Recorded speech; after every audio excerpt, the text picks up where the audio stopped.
होते हैं जिनके पास पैसा नहीं होता। तो एक काम कर, अपनी एक कैब उठा और निकल यहाँ से। ज्यादा ड्रामा क्रिएट करने की जरूरत नहीं है। और रही बात इसकी, तो अब ये मेरे साथ रहना चाहती है। डाइवोर्स के पेपर ना तुझे घर भिजवा देगी है। तू चुप कर। तू क्यों मुझे भगा रहा है? तुझे शर्म नहीं आ रही है सब करते हुए? अरे तू भी तो शादीशुदा है, तुझे अपनी बीवी का ख्याल नहीं आता, अपने बच्चों का ख्याल नहीं आता। अगर तेरी बीवी तुझे इस तरह से धोखा दे दे किसी और मर्द के साथ, किसी तेरे से भी अमीर बंदे के साथ तेरी बीवी भाग जाए, तो तेरे को कैसा लगेगा? बोल। जुबान संभाल के बात कर, समझा?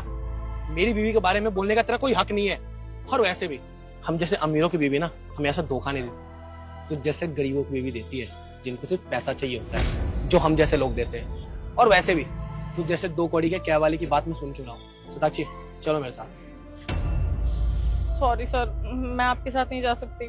मैं अपने पति से बहुत प्यार करती हूँ, और आपको तो बताया ना कि हम दोनों के बीच कभी भी कुछ भी नहीं हो सकता था। हम दोनों का रिश्ता सिर्फ पैसों की वजह से था, लेकिन अब मुझे कोई पैसे नहीं चाहिए। मुझे बहुत बुरा लग रहा है। मैं अपने